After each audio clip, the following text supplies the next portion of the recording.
ഡൂഡിന് മുന്നേ ഞാൻ ഇരണ്ടുവാനം, ജനനായകൻ ഈ 2 സിനിമകളിലും ചെയ്യുന്നുണ്ടായിരുന്നു.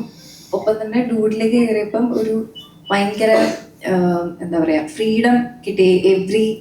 എല്ലാ ഇമോഷൻസും കാര്യങ്ങളും ഒക്കെ എൻ്റെ ക്യാരക്ടറിനകത്തുണ്ട്. അപ്പൊ ആ ഒരു ഡെപ്തും ഒക്കെ കവർ ചെയ്യാൻ പറ്റി. And with the help of Pradeep sir and Keerthi sir എനിക്ക് നന്നായിട്ട് ചെയ്യാൻ പറ്റിയെന്ന് ഞാൻ വിശ്വസിക്കുന്നു. അതുപോലെ തന്നെ പറഞ്ഞ പോലെ തന്നെ ആളുകൾ ഏറ്റവും കൂടുതൽ ഏതൊരു ആക്ടേഴ്സിനോട് ചോദിച്ചാലും അവർ പറഞ്ഞ പോലെ ഒരു സ്ക്രീനിലെങ്കിൽ ഒരു ഷോട്ടിലെങ്കിൽ ഇന്ന ആക്ടർ സൂര്യയോട്, വിജയോട്, മമ്മൂട്ടിയോട്, മോഹൻലാലിന്റെ കൂടെ ഒരു ഷോട്ടിലെങ്കിൽ അഭിനയിക്കണം എന്ന് ആഗ്രഹിക്കുന്ന ഒരു ആക്ടർ പോലും ഇല്ലാതിരിക്കത്തില്ല. അപ്പൊ താങ്കളെ സംബന്ധിച്ച് ഇപ്പൊ അതെല്ലാം അച്ചീവ് ചെയ്തുകൊണ്ടിരിക്കുകയാണ്. എങ്ങനെ ഉണ്ടായിരുന്നു അവരുമായിട്ടുള്ള മൂവ്മെന്റ്സ്? എങ്ങനെ ഉണ്ടായിരുന്നത്? അയ്യോ ഭയങ്കരല്ലേ, ഈ പറഞ്ഞ പോലെ ഫാൻ ഗേൾ മൊമെന്റ്സ് ആയിരുന്നല്ലേ. എല്ലാ ദിവസവും ഷൂട്ടിന് ചെല്ലുമ്പോഴത്തേനും ഞാൻ അവരെ ഇങ്ങനെ നോക്കിയിരിക്കും.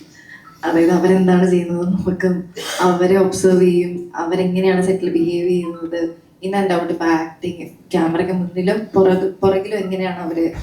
അപ്പൊ അത് കണ്ട് ഭയങ്കര ഇൻസ്പിറേഷൻ ഉള്ളത് മാത്രമല്ല, നമ്മള് സ്ക്രീനിൽ കണ്ട് വളർന്നവരാണല്ലോ നമ്മളെല്ലാവരും. അപ്പം ഇവരുമായിട്ട് നേരിട്ട് ഇടപെടുമ്പോ അവര് നമ്മളെ കൂടുതൽ ഇൻസ്പയർ ചെയ്യുക.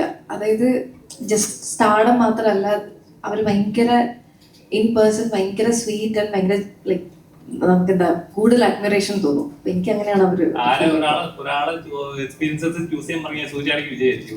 അയ്യോ അങ്ങനെ ഒരിക്കലും പറ്റത്തില്ല. രണ്ടുപേരെയും എന്താ പറയാ നമുക്ക് കമ്പയർ ചെയ്യാൻ പോലും പറ്റത്തില്ല.